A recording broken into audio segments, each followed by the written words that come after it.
Now that I am considered a pioneer, young people come to interview me, usually with the tape recorder tactfully concealed. When sufficient rapport has been established, they slip it out and ask permission to use it. When I tell them that I collected folk songs long before there was any such recording device, they look at me as though I came from a different world, as indeed it was. What time in history has seen more changes than the last 75 years? What were the singers like who kept folk songs alive down through the centuries, and why had they sung them? Who were the collectors who discovered them, and how did they work? What other folklore did they find? Ghosts? Witches? Superstitions? There are few women whose whole adult life has been spent collecting folklore. One of the most interesting things about it has been the variety of material and of people. One week I might be in a humble cottage, and the next in a palace of a former king. The subject has opened many doors. I would like you to come with me through those doors before age plays tricks with my memory. Hello there. My name is Ian, and today we're talking about Helen Creighton's Folklore of Victoria Beach, Nova Scotia. Helen Creighton is if not the transitional figure in Canadian folklore, and certainly the folklore of Atlantic Canada. She was, where to even begin? She was more or less self-taught. She started as a newspaper reporter, or rather she wrote for magazines and newspapers. It wasn't journalism per se, but it was the serious collecting done through the popular presses. And she developed an interest in, as many people did in the post-war years, in just trying to establish some kind of record of these things that were perhaps, for lack of a better word, quaint and part of her Nova Scotia heritage. She was born and raised in Dartmouth, and she was from a reasonably comfortable middle-class family, and led a very interesting life, including such things as being an ambulance driver in the First World War, to the point where she was able to drive, which took her in good stead when she later on went out collecting. That was an anomalous thing for a young woman to be able to do. But over time, she did get a bit more professional training. And again, we don't want to stigmatize the so-called amateur from the so-called professional. We want to, which has been done in the past. She had already attracted attention and respect in terms of the material that she had collected, and a remarkable amount of sympathy for the people that she was collecting from. So she emerged in the popular arena at about the same time as the transition in folklore studies was happening, that was really trying to locate these cultural performances, locate folklore within specific contexts. So go beyond the what of folklore and start to explore the why of folklore. It was good that she participated in like the Indiana University field schools, and she contributed American Folklore Society meetings, and she met people like Stith Thompson and Wayland Hand and Austin Fife and all these leading figures in the early and middle 20th century folklore, study of folklore. And she began to bring some of these new techniques into the field, including such things as the use of a recorder and different ideas of transcription and different interview techniques. So she was changing her habits, while at the same time primarily still being part of both print, publishing, collecting for popular publications, for books that were not designed exclusively for academic purposes, but for general consumption. Her Blue Nose Ghosts and her folk songs of Nova Scotia and the like. She was collecting, she was part of radio, early days of radio, and subsequently she was still an active collector when television came by. And so her, even though she gave she had a presence in the academic publications like the Journal of American Folklore, which is where this article comes from. That was not necessarily her first audience. She also got work with the museum, what was at the time, what was it? I guess it was the, maybe it hadn't been called the Museum of Man yet, but the History Museum in Ottawa that subsequently became the Museum of Civilization and then is now back to being the Museum of Canadian History. But that Barbeau led consortium in Ottawa that she now had government funding and was collecting as part of the larger national project.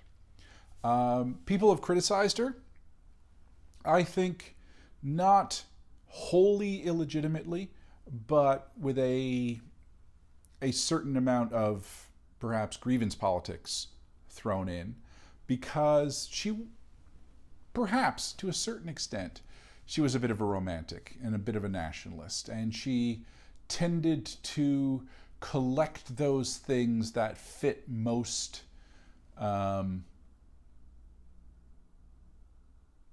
simply into her idea of a storied past, her idea of sort of a simple, pastoral, elegant, modest, humble, righteous past. And so she didn't collect obscene material. She didn't collect labor song. She didn't collect a huge amount from First Nations, although on occasion she did. She didn't collect a huge amount from African Nova Scotians, although on occasion she did. She was,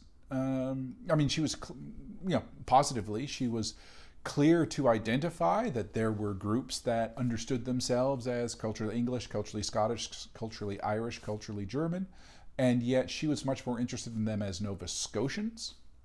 And so that background was part of, but not the exhausting definition of these people.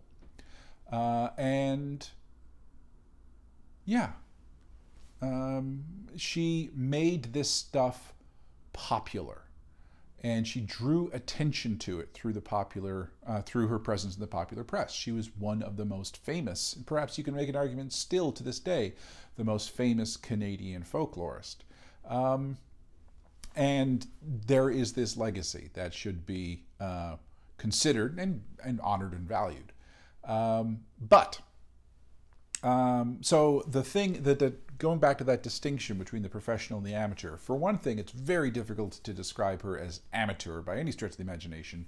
She built her entire career doing this, and she was a professional, at least in terms of she got paid for it. She didn't have she had an understanding of and respect for and use of the academic study of folklore, but that wasn't her primary audience. And so there were times when she sort of fell in and out of favor with the Folklore Academy, in large part, of course, also through the inherent patriarchy of the Academy. And so she was like, oh, well, this young woman is very good. This young woman into her 70s was still sort of considered this almost, she went from young woman to grande dame, neither of which are necessarily terms of co-equal. But, sort of respected the stuff that she got, but demanded a certain amount more rigor, which is unfortunate. And it's only since she's passed that her legacy has been fundamentally, and I believe forthrightly, reevaluated, and new material has come to light. And one of the things that she was doing, certainly at this time, this late 40s, early 50s fieldwork, which was part of it was post her time with Indiana University and the Folklore Institutes and this study, is that she's really introducing this ethnographic component. As we look at the study of how folklore had been collected in Atlantic Canada, we're seeing a gradual understanding that we need to look at more than simply the stuff. and that we need to look at why the stuff. Why do these things get told, continue to be told? Do they serve a particular purpose? And I believe it is something more than the sort of tangential interest that sort of an anthropological approach might have. You know, the anthropological approach to folklore tends to be it's a form of entertainment and a form of carrying on information about the group that helps to validate how the group is organized. But when your main question is about how a group is organized and how a group understands itself, the sort of the polis of a non what's the word I'm looking for? A non-systematic society. Then you turn to its folklore and you might be able to sort of discern origins or see it as justifications, as opposed to the more folkloric approach, which takes these performances and sort of recognizes how that they help to reinforce the sense of groupness. There's a cohesion to them. That's beyond mere functionalism. It's a performance of the aesthetics and the joint values of the group that don't necessarily need to have a strict correlation to the idea of the operating. That's a strange way of pronouncing, emphasizing certain syllables in that word. That don't necessarily have a direct connection to the operating of that group or the operations of that group, but it's sense of the past. And so this article uses ethnography in an interesting way. And you can sort of understand, if you don't understand what ethnography is, you can think of it as a sort of creative nonfiction, in that as you're reading this article, you might actually get a sense of evocation of place. It sort of ethnography is describing a place,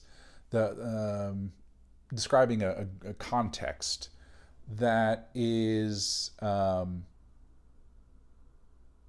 as evocative as it is descriptive. It's trying to sort of get the sense of what it is like to be there, to sort of fundamentally, through the imperfect medium of prose, most of the time, and through other, through all you have is the page, to try and locate how this group understands place and how this group understands itself. That's why I sort of consider it a kind of creative nonfiction, in that it is as much about evocation. Methodologically, the way one does ethnography, not simply how one writes ethnography. It'd be nice if we sort of had a more discrete terminology that differentiated the fieldwork component from the writing component, but we both tend to call them ethnographies. But fieldwork components of doing ethnography, as opposed to writing ethnography, is to go to a place and do the same thing that you do anyway when you go to a place. You experience through the senses, you try and make sense of that, you try and put it into some kind of logical understanding. You try and figure out the rules that are operative, the aesthetics that are operative, what constitutes normal behavior, what might constitute breaches to that normal behavior. And just as you can go into any new experience and, after a while, understand what it's like to be there. The skills of the ethnographer are no different from the skills that you already have. What differentiates it is the expectation of eventually trying to communicate it to a third party through text. So my friend Guha Shakur of the Library of Congress, he describes ethnography as deep hanging out, where the hanging out is something you do already. You know how to hang out, you know how to make friends, you know how to go into a new situation and size it up, go into a new place and size it up. The deep part is the trying to, as you go, formulate it in a way or understand it in a way that is intending to be communicated.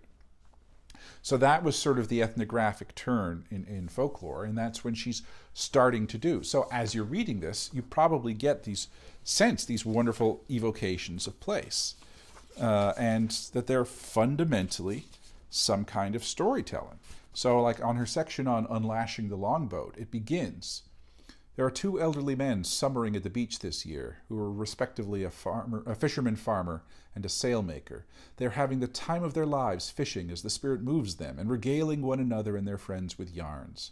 Both are excellent informants, and one threw light on a puzzle once made for me by a boatman in Le Havre, which, I told him, had first been described as a Spanish row galley, and by a Lunenburg sea captain as unlashing the longboat. My informant said that might well be so, because the incident happened in England many years ago, and it could have been a Spanish ship from which the men tried to get away. Since this incident, sailors, in some cases, have been forced to unlash a miniature longboat before being set free. This is the story.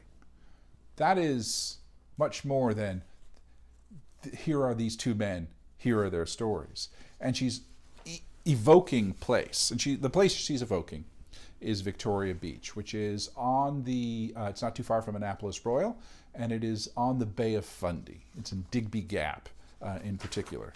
And one of the things that she makes clear is that fundamentally it's to be understood as a community that is defined by its proximity to water, the tides, and the occupation of the fishery. It is an occupational folk life article for all intents and purposes. It is arguably not much different from the collectania that went before, because after a while it's like, here's some stuff, here's some stuff, here's some stuff.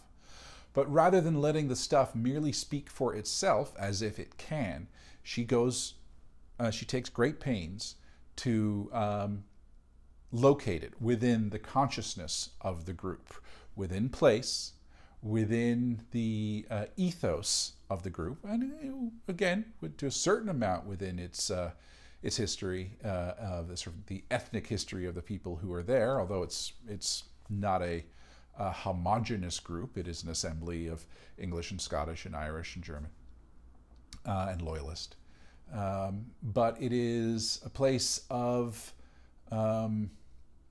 it is a place that is defined by the sea entirely, and also she puts herself into the narrative. And I'll use narrative again with the expectation that you're understanding it as being nonfiction, creative nonfiction. But so often the voice of the folklorist is entirely hidden or just present in footnotes, as if basically they are sort of a omniscient observer and just collecting and absorbing and understanding. And she goes through the process. Even that thing I just read, where she takes the story of the unlashing of the longboat and puts it into the context of other stories that she has heard already before her hearing their version of it. But she's expressing the idea that her understanding is at least incomplete, and that she's moving from incomplete to less incomplete without a this is the story. And it's not this is the story, it's this is their story. So really emphasizing the informants that she's getting it from as well. Emphasizing that these are individual creations from people who have an actual history. Not all, but as earlier folklorists of Atlantic Canada were, as I said, that they basically located themselves in, maybe in the introductory paragraph, maybe if for longer monographs, in prefaces, but for the most part, they were absent in the narrative. Now, some of this is because she's practiced. Some of this is because she is writing, or her training, or her primary avocation is writing for the public, which expects a different level of intimacy. Writing eventually for radio and doing radio essays, and where the voice is there, and the voice is different from the sort of absent voice of writing on the page. But really, this style of the folklorist locating themselves within their folklore scholarship, and putting themselves at the scene and demonstrating that they are subjects, and that their understanding might be good, might be intelligent, might be nuanced, might be deep, but is subjective, and therefore putting their incompleteness on the table, and by doing so, actually making their what they present more meaningful, because authentic subjectivity, as Lonergan said. That is contemporary folklore scholarship. That might not have been quite happening within the folklore scholarship, the professional folklore scholarship that she was being pushed against. Like, your voice is too much here. Now we recognize that our voice needs to be present. So, I mean, in many ways, she was presaging this movement in folklore, this, I don't know if she'd venture into what we call autoethnography, but certainly not afraid to use the first person. And, locating oneself within that project is fundamentally a feminist way of doing folklore. And that is ever a contributor. So, I'm not going to detail all the article, but I want to pick out a couple of salient points. And that she begins by talking about a piece of slang that the young boys in the community are use to describe a certain form of fishing, buoying, but are not, a term that is not in use by the adults. So she's actually talking about folk forms in emergence, which is a kind of radical thing. It's like, here is something new. This is a new local expression that is not even shared by the entire community, but is shared by what is going to fundamentally be the next generation of the thick professional working people in that community. From the time the boy becomes professional, he will be a slave to wind and tide. The tide changes at a different hour every day, and with the change of tide there may be a change of wind to prevent his fishing at all. He will never know monotony, because no 2 days are exactly alike. The day may start at 2 a.m. or as late as 8:30 a.m. Meals are at all hours. Such a prospect does not appall the Victoria Beach boy, who is impatient to grow up. While lads of other places play baseball, he goes to the wharves for excitement. Yeah. So the idea that even from a young age, these boys know what their life is going to be and are already expressing themselves, finding new ways of understanding and communicating their worlds to each other. By doing so, she explains the prominence of the sea in the folklore of this community. And in a way, she also explains much of the absence of things. You might come across these very odd moments where she has a section like what's it called, no superstitions. One of the things that's really interesting for occupational folklore and for belief scholars is that this is clearly an occupation of risk in two ways. One, physical risk, because they talk about sharks, and there's obviously a lot of folklore about sea wrecks and even piracy, less so, more of the buried treasure narratives.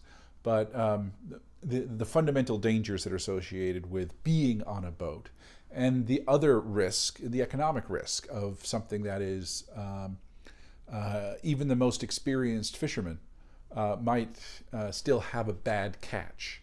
And a bad catch is one thing, a bad season is another, and then economic precarity is there. So there are superstitions about both, about being safe on the boat and about being safe and about assuring a good catch.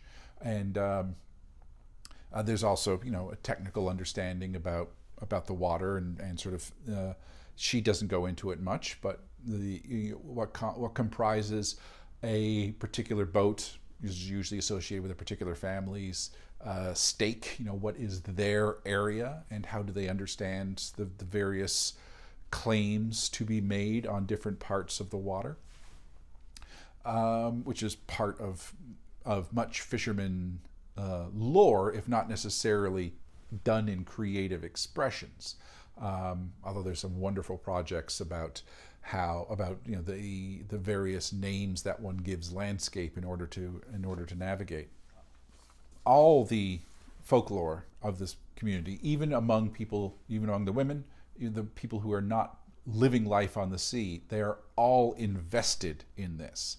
All the families are invested in the safety of the fishermen and the success of the fishermen. The community as a whole is invested in this, and therefore, much of the things that one might have considered elsewhere, witchcraft beliefs and so on, they're just not relevant to this particular group. And it's not that they don't necessarily know them. It's not that they couldn't evoke them, but they're not in active circulation, and they are part of the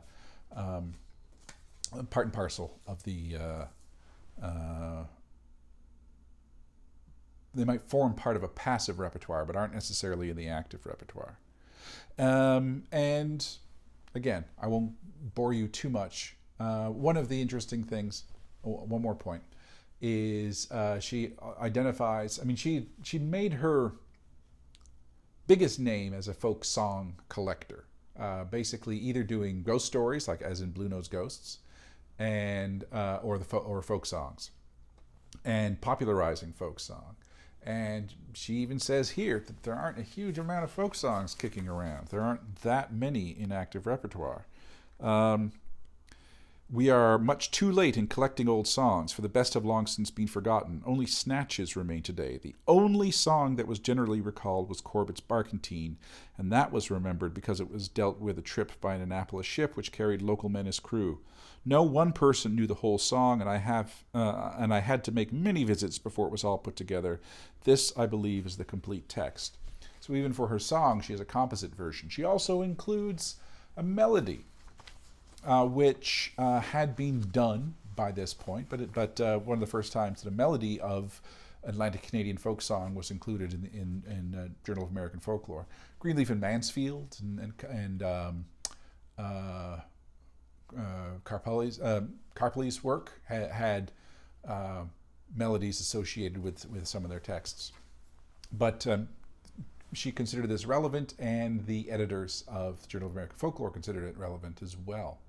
So it's sort of, again, a new move to go beyond simply thinking of these things as text, because this might strike you as odd, but folk song was often not collected with its melodies in play, because either the skill set of the collector, or rather sort of general disinterest, and that the tune is sort of arbitrary, especially when you are really only interested in text. But over time, the idea of them being additionally performed, and the idea that the melody might be of interest because the melody is not simply a medium of expressing the words, but an expression in and of itself that is part of the overall musical performance.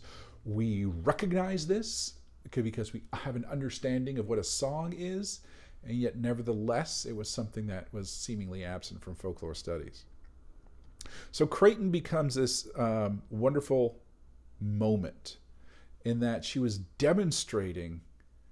clearly demonstrating a local understanding of place, of context, and combining that with an intelligent, trained folklorist's understanding of genre and sort of the beginnings of not simply functional explanations, but the methodology and the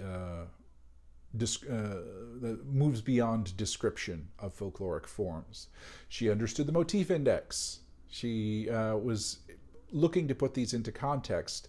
And again, it was not simply to point to it wasn't simply for comparative sake, because her interest was not, here's an additional text that can make us understand the type better.